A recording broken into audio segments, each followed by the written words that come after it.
Morning and welcome to our channel. আজকে তোমার সবাই ভালো আছে, চলে আসছি নতুন একটা ব্লগ নিয়ে। চলো আজকে দিনটাকে স্টার্ট করা যাক। কালকে যেহেতু আমাদের ব্লগটা এডিট করতে করতে অনেক রাত হয়ে গেছে না, তো সকালবেলা আর আমরা উঠিনি, অ্যালার্ম দিইনি। তো সৌভিককে বলেছিলাম যে তুইও ড্রাইভ করবি, অতটা বেকার উঠিস না, কারণ ও বলেছিল বিচে যাবে। তো ঘুম ভেঙেছে 7:30টায়।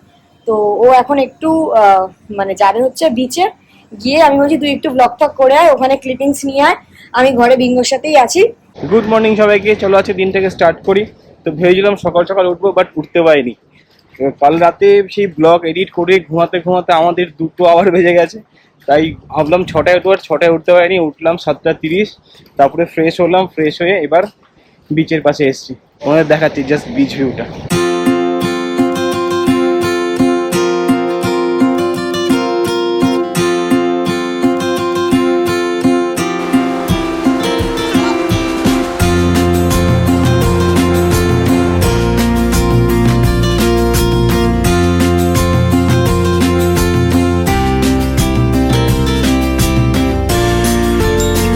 এখন যাবো রুমে গিয়ে ফ্রেশ হবো। ফ্রেশ হয়ে স্নান করে নেবো। স্নান করে ব্রেকফাস্ট করে দেন 10টার মধ্যে আশা করছি বেরিয়ে যাবো, কারণ কি তাড়াতাড়ি পৌঁছে গেলেই ভালো। তো বিচ থেকে চলে এসে যাচ্ছে হলো আমাদের হোটেলে।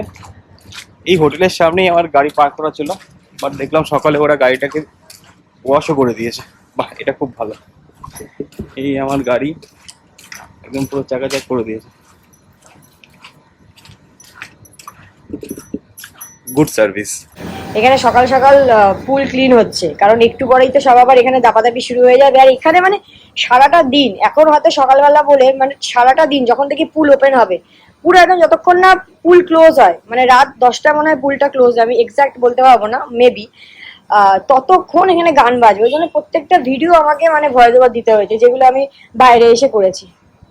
আর এই যে এই সাইড থেকে দেখো কি সুন্দর দেখা যাচ্ছে। এখান থেকে বিচ দেখা যায় না, বিচটা হচ্ছে এই যে সামনের রাস্তাটা, এখান থেকে বেরিয়ে এদিক দিয়ে গিয়ে একটুখানি আমরা যে কালকে হেঁটে গেলাম, দেখলাম 5 মিনিট মতো। কালকে তো অনেক তাড়াতাড়ি ডিনার করেছি, তাতে সকালে ঘুম ভাঙতেই আমার খুব খিদে পেয়ে গেছে। তো এখনো পুরিটা আসেনি, হচ্ছে। তো আমি ব্রেড বাটার খাচ্ছি আর সব ফল নিয়ে নিয়েছি। আর এখানে নিয়ে নিয়েছি পোহা। এই যে বাট আমি কোথাও আসলে ব্রেকফাস্টে দুটো জিনিসের জন্য ওয়েট করি, একটা হচ্ছে জুস আর একটা হচ্ছে ফ্রুট। তো ফ্রুটটা পেয়ে গেছি, জুসটা এখনো পাইনি।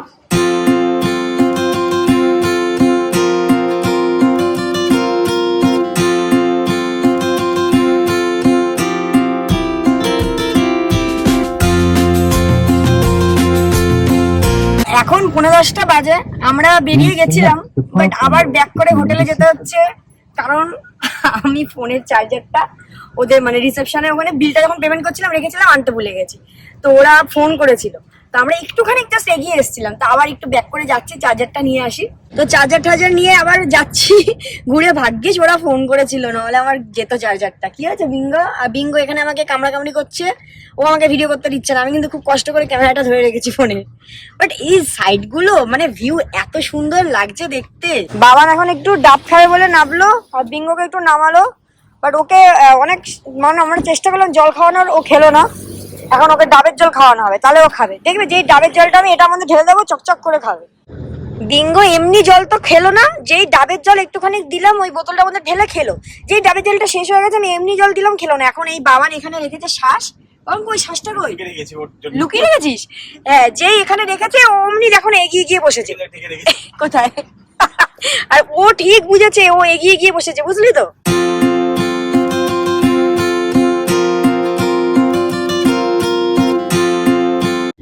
আমরা মোটামুটি 2 ঘন্টা হলো ড্রাইভ করছি, তো এখন 12টা বাজে। তো বাবানকে বলেইছিলাম কালকে যে ব্রেকফাস্ট আমরা হেভি করে নেবো, কারণ রাস্তায় বিঙ্গোকে নিয়ে দাঁড়িয়ে লাঞ্চ করাটা পসিবল না। কারণ যেই রেস্টুরেন্টেই যাই, কারণ কোলাঘাটে একটা আছে যেখানে পেট অ্যালাউ করে, বাট সেটা হচ্ছে তোমার ভেতরে তো অবভিয়াসলি অ্যালাউ করে না, বাইরের দিকে। আর বাইরে খুব গরম হবে, আর আমরা অতক্ষণ লাঞ্চ করব, বিঙ্গো চুপ করে বসে থাকবে অতক্ষণ, এটা পসিবল না। কারণ তারপর লোকজন যাবে, ওকে দেখতে হবে। তো আমরা লাঞ্চটা আজকে স্কিপই করবো রাস্তায়। তো বাবান বলেছে ও যদি কিছু ফল টল পায় কিনে নেবে, তো ফলই খাবো, বাড়িতে গিয়ে একেবারে লাঞ্চ করবো, কারণ বিঙ্গোকে নিয়ে রাস্তায় দাঁড়িয়ে লাঞ্চ করা পসিবল না। তো একটু আগে ডাবের জলও খেয়ে নিয়েছি, আর সামনে যদি কোনো ফলের দোকান পায় ও ফল কিনে নেবে, তো ফলই খেয়ে নেবো আপাতত। এখন আমি আর বিঙ্গো একটু ভুট্টা নিয়ে টানাটানি খেলছি, কে যেতে বাবা, ছাড়ো, ছেড়ে দাও, আমাকে দাও। দেবে না? এ দাঁত দাঁত দাও দাও ভুট্টা দাও ভুট্টা দাও দাও ও জোর লাগাকে জোর লাগাকে আমরা এই জাস্ট কোলাঘাট ক্রস করলাম, এই যে রূপনারায়ণ নদী এখন ক্রস করছি আমরা। তো এখন বাজে 1:23। তো আমরা এখানে আর দাঁড়াইনি, বিঙ্গো অঘরে ঘুমাচ্ছে আমার কোলে। তো বাবান কালাম আর দাঁড়ানোর দরকার নেই, ওকে জাগানোর দরকার নেই, একেবারে বাড়িতে গিয়ে আমরা লাঞ্চ করবো। আমরা বাড়িতে গিয়ে লাঞ্চ করবো, বিঙ্গো বাড়িতে গিয়ে লাঞ্চ করবো একেবারে।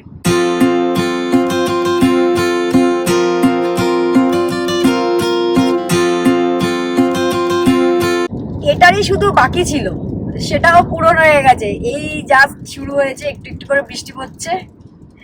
অনেকক্ষণ ধরেই ওয়েদারটা বেশ এরকম মেঘলা মেঘলা হয়ে আছে। তা আমি আর বাবান ভাবছিলাম যে কখন শুরু হবে বৃষ্টিটা। বাট বাবান জানিস তো, বেশি জোরে না পড়লেই ভালো, তখন তখন আবার আসতে চালাতে হবে, আবার লেট হয়ে যাবে পৌঁছাতে। এরকম টিপ টিপ টিপ টিপ পড়ুক, ঠিক আছে। অসাধারণ অসাধারণ, এই বৃষ্টি আর ড্রাইভিং যা মজা না। বিঙ্গো এখন আপেল খাচ্ছে, সৌভিক খাচ্ছে, ওকেও দিতে হবে। খেয়েছিস? আর দিবি না বাবান, আর দিবি না ওকে আপেল? তাকিয়ে আছে তোর দিকে না। আমরা 3:15-র মধ্যে পৌঁছে গেছি। তো আগে মানে রুমে এসে বিঙ্গোকে খেতে দিলাম, খেতে দিয়ে ওর হাত পা সব একদম ভালো করে পরিষ্কার করলাম, ওর ক্রিম টিম সব লাগিয়ে দিলাম। এখন এই যে বাবু এখানে শুয়ে আছে। আর বিঙ্গো সারা রাস্তা, ওকে আমি জল খাওয়াতে চাইলাম, খেলো না, নাওয়ালাম এতবার, মানে টয়লেট করলো না, কিছু করলো না। বাড়িতে এসে আগে বাবু বাথরুমে ঢুকেছে, মানে বাথরুমের মতো দৌড়েছে। তো আর আমি অনলাইনে খাবার অর্ডার করেছিলাম, খাবারও আমার এসে গেছে। তো শুধু আমি একটা থালি অর্ডার করেছিলাম, তো শুধু ভাতটা তো অল্পই থাকে, তো অলরেডি এখানে ভাত বসিয়ে দিয়েছি। আমি বাবা দুজনে এখন ফ্রেশ হতে যাবো, ফ্রেশ হয়ে এসে দেন লাঞ্চ করবো। এখন বাজে 4টে, আমরা সবাই লাঞ্চ করতে বসলাম। তো সৌভিককে বলেছিলাম যে সেই আজকে যেহেতু সকালে ব্রেকফাস্ট করেছি, তো আজকে লাঞ্চে মানে ভাতই খাবো। এবার এসে তো রান্না করা পসিবল না, তাই আমি থালি অর্ডার করেছিলাম। তো তোমাদেরকে দেখাচ্ছি থালিতে কি কি আছে।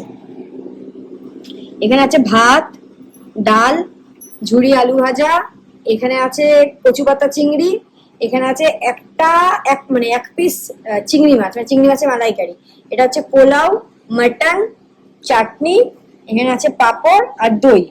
এই যে দইটা আমি খুলিনি কারণ আমি এখন খাবো না, আর সাথে স্যালাডও আছে। তো চলো লাঞ্চ করে নি। লাঞ্চের পর কখন দেখা হবে জানি না। এখন বাজে 7:30। তো আমরা যার সঙ্গে ঘুম থেকে উঠলাম, আমি বাবানকে বলেছিলাম দুপুরবেলা ঘুমাবো না, জাস্ট এমনি শোবো, কারণ এখন যে দুপুরবেলা যদি ঘুমিয়ে রাত্রেবেলা ঘুম আসবে না। এবার বিছানায় গিয়ে ঘুমিয়ে পড়েছি। তো আমি আর বিঙ্গো এই বাইরে সবে আসলাম, বিঙ্গো একটু যাবে টয়লেটে, বাবান এখনো ওঠেনি মানে উঠে গেছে, বাট তোমার এই ফোন নিয়ে ঘাটছে। কালকে যখন পৌঁছেছি, কালকে দুবেলা শুয়েছি, ঠিক আছে, কোনো ফিল হয়নি, বাট এখন ঘুম থেকে উঠলাম মানে মনে হচ্ছে কি টায়ার্ড লাগছে। তো বাবান বললো উঠবে, উঠে একটু চা টা করবে। তো এসে লাঞ্চ করে আমরা ঘুমিয়ে পড়েছিলাম, মনে হচ্ছে লম্বা ঘুম। এখন বাজে হলো 8:30, উঠে চা খেলাম আর সাথে একটু ব্রেড। রাতে ডিনার করবো ঠিক যাই না, খিদেও পেয়ে গেছে, কিন্তু দুপুরে খেয়েছি অতবার হজম হয়ে গেছে সিরিয়াসলি। এখন খুব ক্লান্ত লাগছে। হ্যাঁ, আজকে ঘুমালে কাল থেকে ফ্রেশ। এখন অলরেডি 10:30 বাজে। আবার আজকে আমি আর বাবান কেউ ডিনার করবো না, আমরা দুজনেই স্কিপ করলাম, কারণ সন্ধ্যাবেলা যে চা আর ব্রেডটা খেলাম না, তো তারপর থেকে বলবো না যে খুব পেট ভর্তি, বাট আজকে ডিনারটা স্কিপ করলাম, কারণ এমনি অবেলায় খাওয়া হয়ে গেছে, তারপর আবার চা ব্রেড খেয়েছি। তো আজকে আর ডিনার করব না। এখন বাজে 11:15। তো ফাইনালি আমরা আজকের ব্লগটাকে এডিট করতে পারলাম ফাইনালি, কারণ প্রচুর ক্লিপস ছিল যেগুলো বাবান গোপ্রোতে নিয়েছিল, আমার ফোনে ছিল। তো ও আজকে ওর জন্য বলেছে তুই আমার পাশে বস, তো সব গোপ্রো থেকে ক্লিপস গুলো নিল। তো আগে পেছনে কোনটা আগে কোনটা পরে সব মানে বসে বসে ফিক্স করলাম। তো ফাইনালি ব্লগটাকে আজকে এডিট করলাম। ব্লগটা এখন জাস্ট আপলোড করবো, 11:15 বাজে। তো আপলোড করে শিডিউল করে রাখবো কালকের জন্য। আর কালকে হচ্ছে শুক্লার বার্থডে, তো আজকে রাতে একটু ওর বাড়িতে যাবো, একটু কেক কাটিং হবে, সেলিব্রেশন হবে, একটু গল্প টল্প করবো, চলে আসবো। যখন সন্ধ্যাবেলা ঘুম থেকে উঠলাম না, তখন এত টায়ার্ড লাগছিল না, বাবানকে বলছিলাম। বাট এই দুজনে মিলে যে ব্লগ এডিট করলাম, আর এই ব্লগ এডিট করতে করতে আমরা হাফ নেক্সট কোথায় যাবো তারও প্ল্যান করে ফেলেছি। তো যাই হোক, হ্যাঁ, ব্লগটা এডিট করতে বসে ঘুম টুম বাবার বল টায়ার্ডনেসটা পুরো চলে গেছে। হ্যাঁ, তো চলো যাই হোক, ব্লগটাকে আজকের মধ্যে এখানেই শেষ করলাম। যদি কিছু ভালো লেগে থাকে প্লিজ লাইক শেয়ার সাবস্ক্রাইব করো। Good night.